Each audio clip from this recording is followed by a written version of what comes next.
Welcome to Shenu Vlogs. Good morning කිව්වට අද නම් මට උදේ ඉඳන් අවුල් දවසක්. එහෙම දවස් අපේ ජීවිතේ තියෙනවද නේද? අන්න ඒ වගේ දවසක් තමයි අද මට. කිසි වැඩක් කරන්න හිතෙන්නේ නෑ. මොකද්ද මුලින් කරන්න කියලා තේරෙන්නේ නෑ. මොකුත් කරන්න හිතෙන්නේ නෑ. ඒත් ඉතින් නිකන් ඉස්සර වගේ බලන් ඉන්නත් බෑනේ. ඒකින්ද මම මුලින්ම කරේ මිදුළු අතු ගන්න ගත්ත එක. මම මේ අතු ගන්න ගමන් කල්පනා කරා ඉස්සර බඳින්න කලින් යෝගේ ඉන්න තිබුණා නම් නේද අනේ. දැන් ඉතින් එහෙම ඉන්න බෑනේ. දැන් චූටි බබෙක් ඉන්න අම්මා කෙනෙක් වුණාම ගෙදර වැඩ නිදහසක් නැතුව එක දිගටම කරගන්න වෙනවා. ඉතින් ඒක නිසා මම කරේ මිදුළු අතු ගාලා ඉතුරු වැඩ ටිකත් පටන් ගත්ත එක.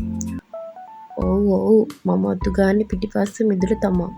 මට අදටත් තේරෙන්නේ නෑ පිටිපස්සේ මිදුළු කොළ වැඩියෙන් වැටෙන නිසාද නැත්නම් මම මිදුළු අතු ගන්නවා නිසාද දන්නේ නෑ. අපේ අම්මට පිටිපස්සේ මිදුළුම තමයි අතු ගන්න දෙන්නේ.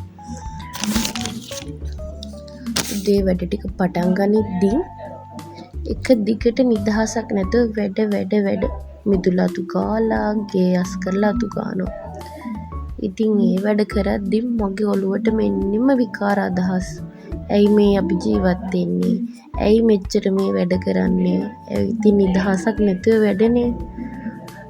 ඔයාලටත් එහෙමද?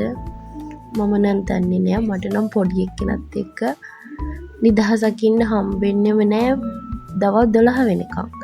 මොකද එයාගේ දේවල් කරන්න ඕනේ, ගෙදර දේවල් කරන්න ඕනේ, ගෙදර අනෙක් අයගේ දේවල් බලන්න ඕනේ.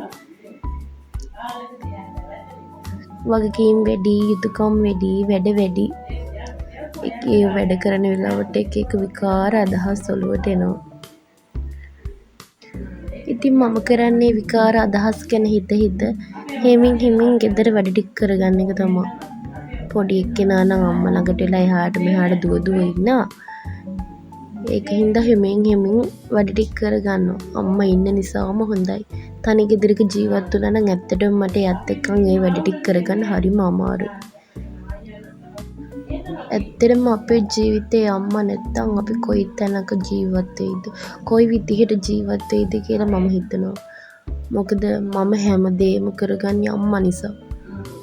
එදා ඉඳලම තාත්තා නැති දවස් ඉඳන් මට හැමදේම කරන්න උදව් කරෙත් අම්මා. අදටත් මගේ දරුවගේ දේවල් වලටත් උදව් කරන්නේ අම්මා. ඒක නිසා අම්මා කියන්නේ මුළු ලෝකයක් කියලා තේරෙනවා.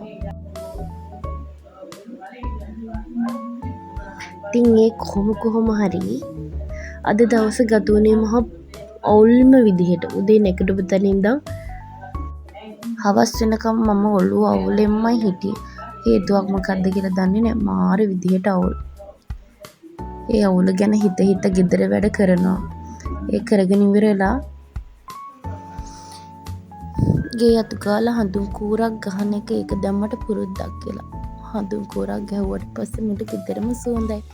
ඒ වගේ මමුතු හැඟීමක් එන්නේ. හරියට නිකන් පන්සලක දේවාලයක ඇතුළේ ඉන්නා වගේ තමයි ඒක නම් මට දැනෙන්නේ. ඒකින්ද දැන් ඒක මට පුරුද්දක් කියලා. ගෙදර වැඩයි බබාගේ වැඩයි භාගයක් දැන් ඉවර කරලා මම හදන්නේ දැන් නාගන්න කලින් මම කරන එකම එක හොඳ දෙයක් තමයි කොණ්ඩ දෙපැත්තට පීරලා ඔන්න ඔය වගේ කැට අවුල් කඩා ගන්න එක. ඒකෙන් අපිට නෑවටත් පස්සේ ලේසි නාගන්නත් ලේසි. මොකද කොණ්ඩේ ගැට අවුල් නෑනේ. ගෑනු ළමයිගේ කොණ්ඩේ කියන්නේ ගෑනු ළමයිට ආභරණයක්ලු. හැබැයි ඇත්තටම මට නම් එහෙම නෑ. මොකද මගේ කොණ්ඩේ නිකන් කපුටු කූඩයක් වගේ. කොණ්ඩේ ගස්සකින් පැලිලා කිසිම ෂයිනි ලුක් එකක් නෑ. කිසිම ගතියක් නෑ. කොණ්ඩේ එක නිකන් කොණ්ඩේ මෙරිලා වගේ තියෙන්නේ. මොකද මං කිසිම ට්‍රීට්මන්ට් එකක් කොණ්ඩේට කරන්නෙත් නෑ. හැමට කරන්නෙත් නෑ. ඒක නිසා මගේ කොණ්ඩේ මෙරිලා වගේ තියෙන්නේ. ගෑනු ළමයි වුණාම මෙහෙම ඉන්න බෑ. ඇත්තටම ළමයි කොණ්ඩේ ට්‍රීට්මන්ට් කරලා තෙල් ටිකක් ගාලා නාගන්න ෂැම්පෝ දාලා හොඳට නාගන්න ෂැම්පෝ නම් දාන එක දානවා. හැබැයි තෙල් ගානවා නම් හොරයි මම. ඒ වේලිච්ච පිදුරු ගොඩක් වගේ තියෙන කොණ්ඩේ හැමදාම අල්ලද්දි මට මතක් වෙන්නේ අපේ ඉස්කෝලේ කාලේ තිබුණු කොණ්ඩේ. ඇත්තටම දැන් තියෙනවට වඩා ඉස්කෝලේ කාලේ මාර ඝනකමට කොණ්ඩේ තිබුණා. අම්මා තෙල් ගාලා ඔලුව පීරන කාලේ මාර විදියට කොණ්ඩේ නිරෝගීව තිබුණා. දැන් නම් එහෙම නෑ. දැන් නම් නිකන් පිදුරු ගස් ටිකක් ඔලුව උඩ තියාගෙන ඉන්නා වගේ තමයි තියෙන්නේ. තරුණ කාලේ අම්මලා ළඟ ඉන්නවා වගේ නෙමෙයි නේද? බැන්දට පස්සේ යුතුකම් වැඩි, වගකීම් වැඩි, වැඩ වැඩි. ඉතින් ඒ හැමදේම අපි කරගන්න ඕනේ. ඉතින් අපි ඒකාකාරී ජීවිතෙන් මිදෙන්න ඕනේ. කෙල්ලනේ ඔන්න බඳින්න කලින් 100 පාරක් හිතන්න පේනවනේ වැඩ ඉවරයක් නෑ. දැන් ඔන්න දවසේ උදේ වැඩ ටික භාගයක් ඉවර කරලා මගේ ෆ්‍රී ටයිම් එක ලං වෙලා තමයි තියෙන්නේ. ඉතින් අපි ඒකාකාරී ජීවිතෙන් මිදෙන්න සින්දුවක් අහලා, චිත්‍රයක් ඇඳලා, කැමති යාළුවෙක් හම්බ වෙලා නිදහසේ ජීවත් වෙන්න අපිත් පුරුදු වෙන්න ඕනේ. මමත් ඒ විදිහට try කරනවා. මොකද ගෑනු ජීවිතේ ඒකාකාරී තිබ්බහම ජීවිතෙත් නිකන් අවුල් ජාලයක් වෙනවා. ඒකින්ද අපි මේ ජීවිතේ ඒකාකාරී ජීවිතයක් කරගන්න නැතුව සතුටින් ජීවත් වෙන්න පුරුදු වෙන්න ඕනේ. ඔයාලත් ඒ විදිහට ජීවත් වෙන්න. ඇත්තටම ඔයාලටත් ඒ විදිහට ජීවත් වෙන්න පුළුවන්. ඒක මට විශ්වාසයි. තව අපි ගෑනු කට්ටිය කොහොමත් උයන එකනේ. බැඳපු ගෑනු ළමයි හෝ අනිවාර්යෙන් අපි උයනවා. ඉතින් අපේ ඒකාකාරී ජීවිතෙන් මිදෙන්න නම් අපිට පුළුවන් එක අලුත් කෑම try කරලා බලන්නත්, හදලා try කරලා බලන්න පුළුවන්.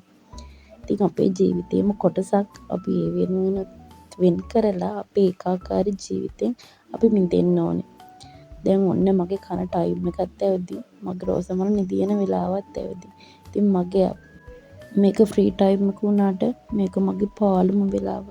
අද දවසේ උදේ වැඩ ඉවරයි. ගිහින් එන්න. ඔයාලට බුදු සරණයි.